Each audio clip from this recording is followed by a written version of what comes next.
Pues ya estamos de regreso. Nuestra psicóloga de guardia, doña Pilar, se ha reincorporado esta noche.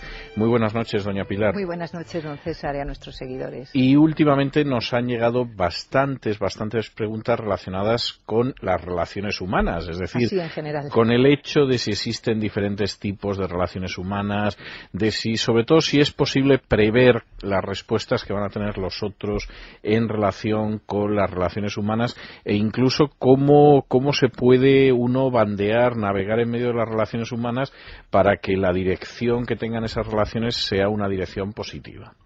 Muy bien. Pues las relaciones humanas se pueden abordar desde la psicología social, y eso ya lo hemos abordado bastantes veces desde bastantes contenidos de programa. Pero esta noche nos vamos a meter en el análisis transaccional, que eso es muy propio de Freud. Es decir, nos metemos en una topología que a nivel objetivo, a nivel espacial no existe, pero a nivel objetivo sí que existe. Es decir, a ver, explíquenos esto para que lo entendamos. Sí. Vamos a hablar de manera actualizada de Freud en las relaciones humanas. Freud hablaba de las tres grandes áreas, que era el ello, el yo y el superyo. Sí, efectivamente. Esos estados que pertenecían al inconsciente, al preconsciente y al consciente, con un bisturí no accedemos a ello. Es decir, sabemos que existe el cerebro límbico, sabemos que existe el corazón, pero no podemos acceder al inconsciente. Sin embargo, sabemos que existe, a partir de toda la investigación de Freud y de todas las escuelas posteriores. Claro, sí. Bien. Pero, como sería un territorio demasiado farragoso para un seguidor que no tiene por qué saber de psicología, me voy a centrar en Levin y sobre todo en Verne, que estudió las relaciones humanas desde los juegos transaccionales. Es decir, ¿qué son los juegos transaccionales? Los juegos transaccionales son tres estados que usted y yo tenemos, que nuestros oyentes tienen, que nuestros políticos tienen, que Artur Mas tiene. Imagino, sí. Que el verdugo de Cleveland tiene, y que son tres estados que corresponden perfectamente con la topología esta que hemos iniciado de Freud, que es el análisis transaccional. Cobra el gran concepto es PAN. ¿Qué significa PAN? Significa tres estados del yo, que no son roles, sino estados psicológicos. El de padre, el de adulto y el de niño. Es decir, son tres realidades psicológicas. ¿Significa que damos bandazos? No. Significa que en cada momento, de hecho, usted y yo, en el rato que pasamos juntos, que es un rato relativamente pequeño, podemos cambiar de actitud, de emoción, y pasar de un estado, de una realidad psicológica a otra realidad. Y no necesariamente dar un bandazo, sino que la propia interacción nos lleva a pasear por cada uno de estos estados. ¿De dónde arranca todo esto? Cuando nacemos tenemos un apetito muy fuerte, que es el apetito de estímulo. Es lo que Freud llamaba todo el impulso libidinal. Ese apetito de estímulo se divide en dos. Apetito de estímulo de alimentación y apetito de estímulo de contacto físico. Es decir, necesitamos desde niños la intimidad del contacto, estar con los otros. El peor castigo que se puede dar a una persona es impedirle el contacto físico, la intimidad de contacto, el arrancarle, el extirparle la apetencia de estímulo con otra persona. ¿Qué es lo que ha hecho el monstruo de Cleveland? Las arrancó del apetito de estímulo, es decir, del contacto con las demás. Fíjese, si nuestros seguidores han seguido las noticias, han llevado al día las noticias, una de las muchachas está tan fuertemente condicionada a ese apetito de estímulo de contacto que no puede todavía dormir sola. Necesita dormir en compañía de las dos jóvenes que estaban en cautiverio. Esto es precisamente el apetito de estímulo. Es decir, se produce, lo mismo que si no nos dan alimentos, se produce una inanición y una muerte, si no tenemos contacto con otras personas, porque nos lo arrebatan o porque tenemos una madre o un padre frío o castrante, es decir, emocionalmente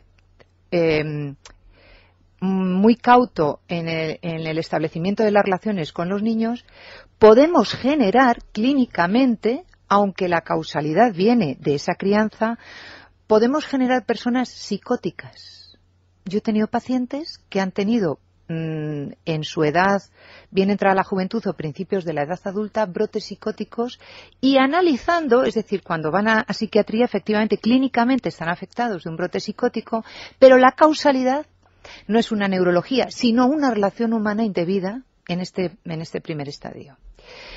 Hasta tal punto se ha comprobado en experimentos con ratones que si no hay ese contacto físico, se produce una alteración en el sistema reticular que activa el tronco encefálico. Y eso produce enfermedades interrecurrentes a lo largo de la vida de una persona. De hecho, Bruno Bettelheim hablaba de que algún tipo de autismo lo facilitaba lo que llamaba él madres refrigerador, que eran madres castrantes. ¿Qué ocurre con este proceso? Cuando somos niños, estamos en el estado niño total y necesitamos esa apetencia de estímulo, tenemos que ir pasando de un estímulo constante de afectos de la madre, ir liberándonos, ir haciéndonos más adultos, pasamos a otro estado, para solamente en la edad adulta, fíjese que nos encontramos hoy en día con muchas personas que no han sido capaces de levantar adecuadamente el estado emocional de niño. Porque tenemos que salir, y eso se llama la fase que llamaba Freud sublimación, que también vale para la sexualidad, de la parte más directa de anhelo de afecto de la madre a bastarnos con un reconocimiento de la otra persona. Es decir, personas que son excesivamente dependientes, personas que son excesivamente empalagosas, personas que necesitan constantemente los halagos, son personas que no han hecho el proceso de desvincularse de ese afecto de la madre, no han crecido. Es decir, en Román Paladino son personas inmaduras. ¿Qué es una persona inmadura? Una persona inmadura es aquella que en su ser está fundamentalmente capitaneada por el estado niño. ¿Hay que perder el estado niño? No. Porque si estamos topológicamente dotados de estos estados es porque tienen una funcionalidad. ¿Qué funcionalidad tiene el estado niño positiva? Pues la ilusión, la creatividad, la espontaneidad. Ahora, si constantemente en mis relaciones soy impulsiva, fantasiosa, pues la otra persona que puede estar en otro estado, en estado adulto o en estado padre, me puede decir que soy inmadura. Pues sí. Una persona impulsiva es una persona donde ha capitaneado el estado niño. Bien. ¿Y el estado padre? ¿Qué significa el estado padre? El estado padre tiene unas ventajas enormes, que se está difuminando mucho en sociedades excesivamente, lo que hablábamos un día del sexismo y del feminismo, se ha querido desdibujar la figura padre, que es la figura de protección, de vigilancia y de control de toda la norma. Es que la gente asocia la norma a malo. No. La norma nos permite tener un grado de control ejecutivo sobre la vida. Luego iremos al adulto, que el adulto es mucho más racional. Pero, ¿quién nos transmite el estado padre? El estado padre viene de la internalización de las figuras parentales, de tal manera que hay personas que todos llevamos un padre dentro. Pero hay situaciones, y vamos a ejemplos. Hay niños que se les roba la infancia y se les instala de manera obligatoria en el estado padre. Le voy a poner un ejemplo. Esto es muy frecuente ahora mismo, sobre todo en niños que están pasando una separación. Los padres hacen un incesto emocional. Fíjese lo duro que estoy diciendo. No, lo he visto, eso lo he visto. El incesto emocional es, el padre se convierte en niño, lo cautiva para su bloque de no puedes hacer esto a papá, no puedes hacer esto a mamá, tienes que comprender lo malo que es la otra persona, no me puedes dejar a mí solo o a mí sola. Eso significa que el padre que está haciendo eso, además de hacer un incesto emocional, ¿en qué estado se está poniendo? En estado niño, porque lo que está demandando es protección. Pero es que el niño, evolutivamente y cronológicamente, que está situado en niño, le desalojamos de una manera abrupta y le ponemos en situación de padre, que no le corresponde. Bueno, yo he llegado a conocer el caso de una señora que se quitaba la alianza matrimonial y se la ponía al niño y le decía al niño que el hombre de su vida era él. Bien. Que debe ser un camino ideal para sacar a una criatura de sus casillas, me temo. ¿Qué complicaciones? Exactamente lo que usted me está diciendo, don César. Me estoy contando un caso real. Eso es, de una manera gráfica, objetiva y palpable, el incesto emocional del que estamos hablando esta noche. Es decir, las relaciones humanas, estas que hemos querido analizar esta noche. Es que el padre ha dejado la función del estado padre y se ha instalado en el estado niño. Pero es que al niño no le permites, porque una relación sana, fíjese lo que voy a decir, sana, saludable, simétrica, cuando digo sana es simétrica, pero libre de conflictos, es que el padre se convierta en niño, pero deje que el niño se siga convirtiendo en niño. Es decir, aquel padre que se pone a jugar con el niño y que es un ganso y que, bueno, pues en lugar de afrontar la realidad, está siendo un niño. Es menos dañino que el padre que se convierte en niño y que al niño le obliga y le pide que le comprenda, que por favor no le haga esto, que no puede salir con sus amiguitos porque él está solo el fin de semana que se queda con él. Es decir, que esa perversión, ese desalojo de cada estado del yo, las consecuencias para el adulto son menores porque ya ha tenido un periodo de evolución, pero para el niño le está instalando en perturbaciones mentales que pueden ser fluctuantes a lo largo de su vida y que puede tener complicaciones a la hora de establecer nuevos afectos ese niño, o a la hora de que cómo le afecta a ese niño un suspenso, porque un suspenso vivido desde niño es, bueno, un suspenso, pero vivido desde el ámbito padre es terrible, porque no puedo hacer esto a mi papá. Nos queda el estado de adulto. El estado de adulto corresponde a la parte asociativa, a la parte lógica, a la parte racional, es decir, a la parte de percepción de la realidad. Todos los sujetos, incluidos las personas que padecen trastornos mentales severos, tienen ventanas de percepción de la realidad. Es decir, que bien gestionado el análisis transaccional, lo que se puede hacer es desinstalar a esa persona de estos estados que no le corresponden para instalarle lo más posible en el estado adulto. Hemos dicho que en cualquier situación es muy fácil pasar de un estado a otro. ¿Son interdependientes? No. Son distintos, son diferenciados y son incompatibles entre sí. Es decir, no se puede ser niño y adulto a la vez. Ahora, dentro de un transcurrir temporal, si usted y yo entrásemos ahora mismo en una discusión o en una charla más distendida, pasaríamos por estos estados. Y eso no significa que estemos dando bandazos.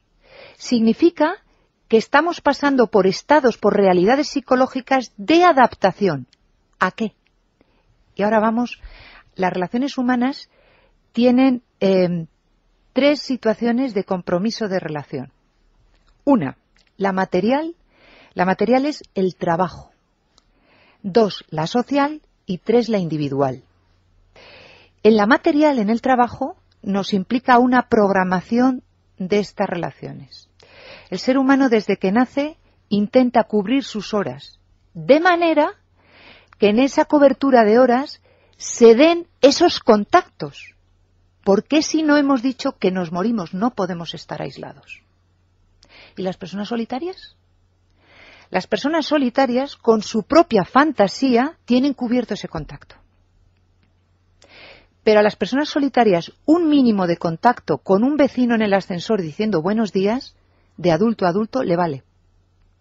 Porque los otros estados... Seguramente quien sea el vecino puede que hasta le sobre. Bien, esto que usted ha dicho hasta que le sobre, se llaman unidades transaccionales que van desde lo mínimo. Verne habla de caricias. ¿Qué son caricias? No se entiende por contacto físico agradable. No, caricias es una interacción, una transacción social mínima donde hay un reconocimiento del otro. Aun en una habitación que se han hecho experimentos, 10 personas mirándose unos a otros, ya hay un lenguaje, aunque no sea verbal. Es decir, hay unas caricias. Caricias es, estoy en presencia del otro y yo soy algo para el otro. Esas caricias, esos contactos mínimos, se dividen en varios, no juegos, sino varias unidades sociales.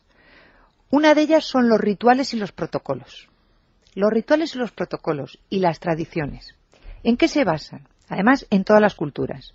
En la alimentación, en la excreción, en el cortejo y en el ámbito luctuoso. Es decir, que en la manera en cómo comemos es una manera ritual y de costumbre para encontrarte o desencontrarte con el otro.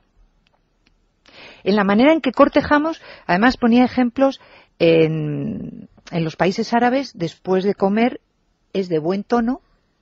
Eructar. Sí. En nuestra cultura es de muy mal tono. Sin embargo, en los países árabes, preguntar por la esposa del amigo es de muy mal tono. Y en el nuestro es de buen tono. Es decir, que hay situaciones de costumbres y de rituales que están fuertemente culturizadas, pero que se necesita dominar para esas relaciones.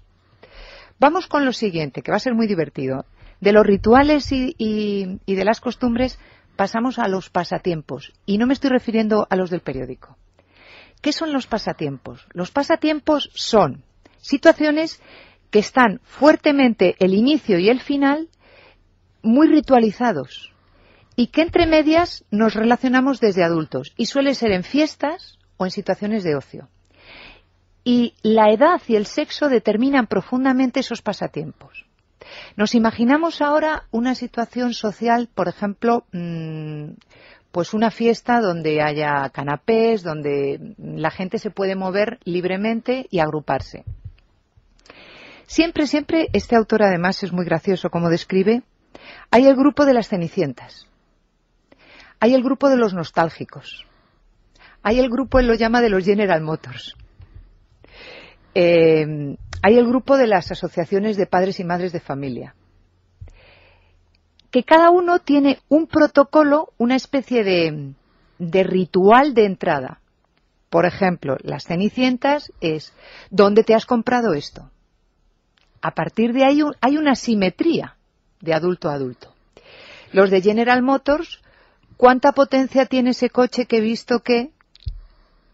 Los nostálgicos, ¿qué fue de fulanito? A partir de ahí se están relacionando desde adultos, pero el que está gozando es el niño. Cuando llegan a casa, de toda esa gente que han estado viendo y relacionándose, el padre es el que va a decidir a quién van a descartar y a quién van a encontrar en su agenda. Y a quiénes van a decidir que van a volver a llamar en la próxima fiesta. Es decir, que son situaciones como muy estándar, por mucho que nos creamos nosotros que estamos descubriendo o que estamos haciendo, que nos estamos moviendo fácilmente a nuestro libre albedrío, pero que está todo como muy, en la pregunta que me decía, si podemos prever, sí, si conocemos este tipo de cosas. La siguiente situación social, esta ya es más complicada, los juegos. Cuando digo juegos no son situaciones lúdicas.